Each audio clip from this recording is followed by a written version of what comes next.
Greetings,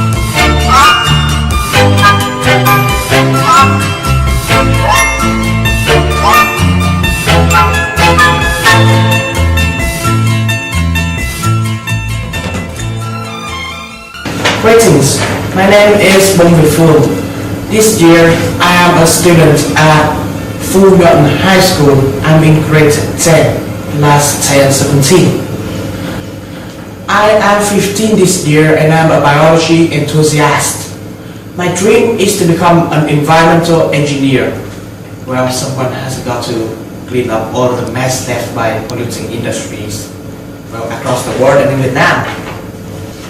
And an extremely important subject to be studied is biology.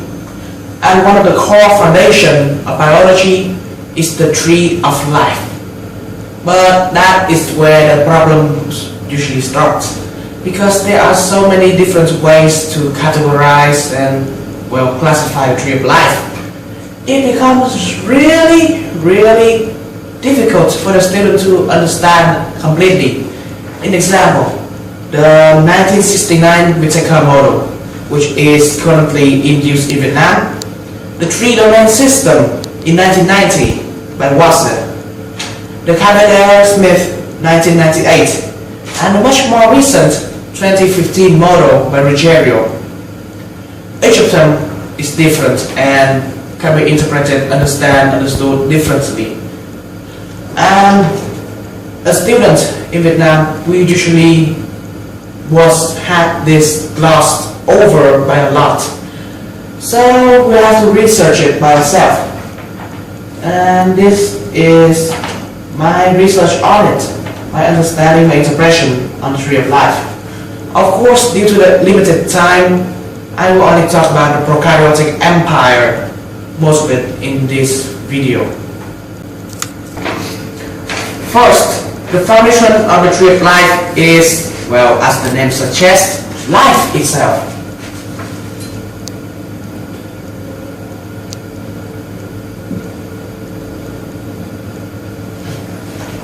Well, life means all organisms that are living, all that are capable of producing energy by themselves and reproduce by themselves and evolve accordingly to the environment, which means that it excludes virus and other virions like that, because they lack a criteria that they cannot reproduce by themselves. So,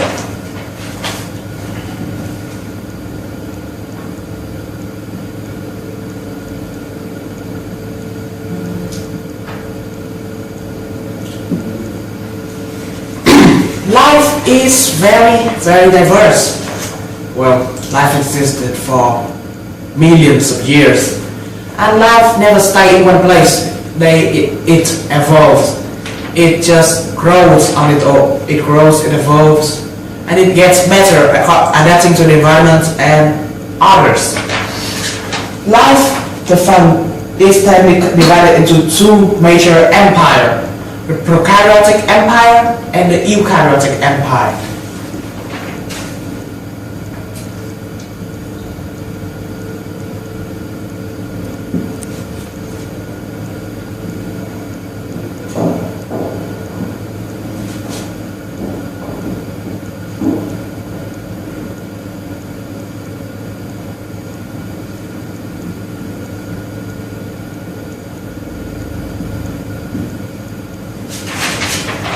Which today in this video, as I have said, due to very much limited time, we will only focus onto this prokaryotic empire. As the name suggests, the prokaryotic empire composed of all organisms that are prokaryotic in nature, which all of them are, well, single-celled organisms. They share, all of them share one thing in common, that they are prokaryotic, which means that they have got no inner cell or nails. They have no membrane bound organelles. They don't have mitochondria, they don't have Golgi apparatus, they don't even have a nucleus, which is essentially their brain, which they can be said to be, well, dumb-witted brainless.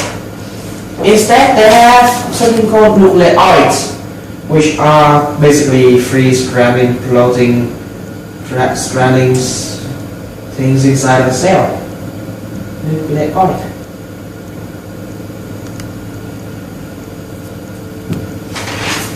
This is like a proto-nucleus. It is essentially a nucleus without a protein membrane, well, covering or without much ribosomes. It's free floating within the cytoplasm. The prokaryotic empire can be called the most primitive and basic, but the most essential life form in existence.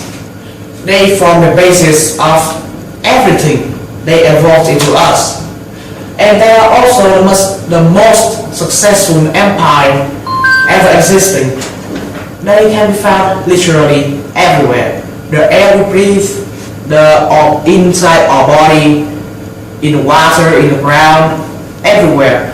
Some of them are even found in acid drainage and volcanic hot spring, which are extremely hot and, well, mostly lethal to most. They can be found in almost all environments. Space is not really confirmed, but some of them have traces in there, not really confirmed at all. The prokaryotic empire is further divided into two more kingdoms. The bacterial kingdom and the archaeal kingdom.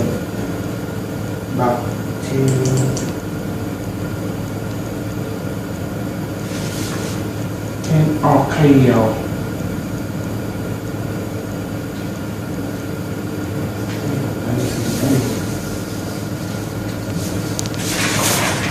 It is divided into the bacterial kingdom and the archaeal kingdom. First, the bacterial kingdom. The bacterial kingdom is composed of, as I have said, single-cell prokaryotic organism. Their size usually, well, they're very diverse. I forgot to say that, but I've repeated it. They are very, very diverse. Their size usually ranges from 0.5 to 5 nanometers, which is extremely small, must I say. Although there are many bacteria with much larger or smaller size, exceeding the bounds of in existence. And usually, a bacteria are usually in a spherical shape, like a sphere. This is not really rounded. That we might do like this, or they can usually be rock-like this. Hence the name bacterial, which literally translates to rock-like in Greek. Although there are also much more diverse form. Chain-like, they may form chain, they may form spiral cords, and, well, other things similar to that. They are very, very diverse, as I've repeatedly said. They are the most basic and essential life form in existence, and thus they have multiple ways to sustain themselves. In example, let me erase the ball first, by it, to save the space. First, they can be autotrophs.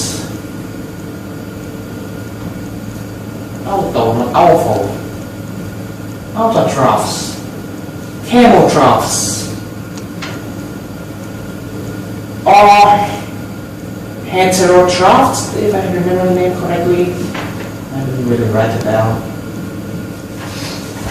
As the name suggests, autotroph means they can sustain in and by themselves, which usually leads to using sunlight as a main sustenance. Chemotroph, they are able to, well, break down chemicals and use chemical reaction as a fuel source for their living. And heterotroph, which means they must hunt down others and ingest other down and go for, it depends on the one question, but they are predators. They are like this is like the plants and fungi of the bacterial kingdom, which is really not really good. Well, the way you say it, but hey, which works. And also the heterotroph kingdom comes with this is pathogenic, parasitic prokaryotics and bacteriotes, which is not really good for us humans, but they are essential in keeping the balance of nature. Bacterials, they are asexual in nature, which means that they can only reproduce through, well, asexual means. They are cloning themselves compared to us, which are breeding ourselves. Let me erase the board after this. Usually, a bacteria undergoes fragmentation or binary fission. A binary fission is something similar to this. A bacteria, it multiplies nucleoids by 2, and the thing divided into 2 parts of the cell, and then it forms a cell wall in between, and then it just plops off like this.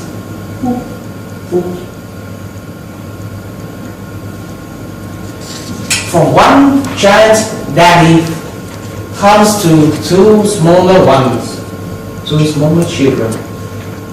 They reproduce asexually, as I have continuously repeated. Or it might also be fermentation, which means the cells are divided to much smaller but much more numerous ones. The kingdom of bacteria is very diverse. So it is further divided into 2 more subgroups, which are gram-negative and gram-positive.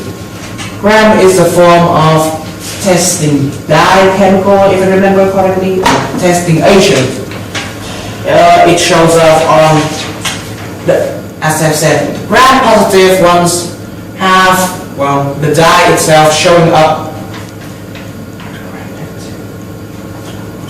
in the inner membrane wall because they got no outer membrane wall.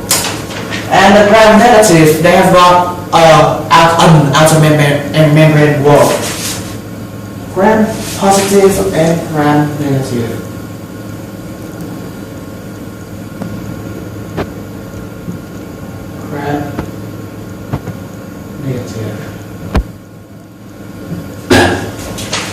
Let me rephrase it in a better way.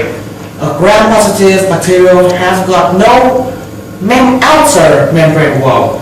It's like a second cell wall that is used to keep the bacterial protected and in shape.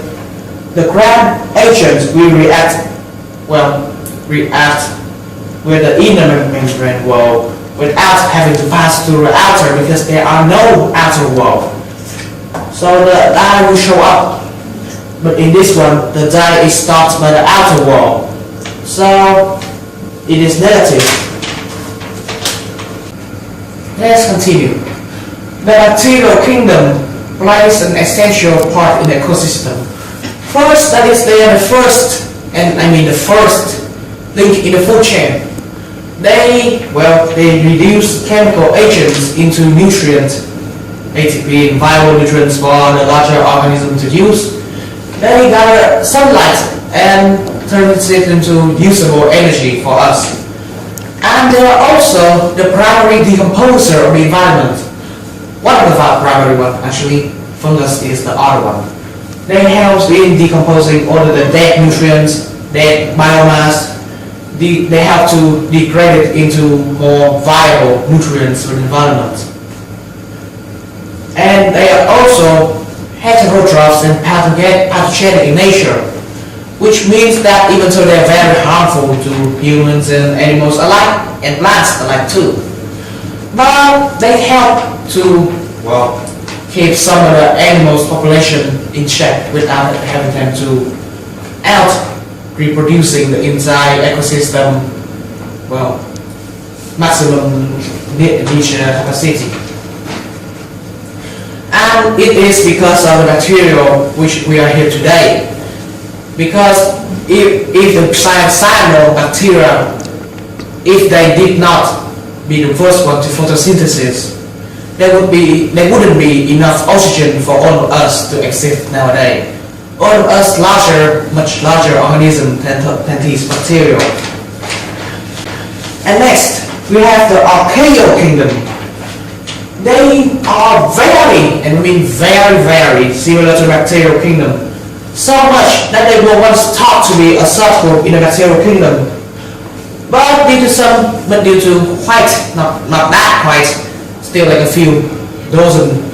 couple of dozen years ago, thanks to DNA testing technology, we have found out that there are actually two different kingdoms, two different species group altogether. Because the archaeal kingdom, aka also known as the Asian bacteria, which is still in the debate, they, instead of having the normal membrane cell wall of bacteria and all other life forms, they have something very unique. It is called an agar lipid cell wall.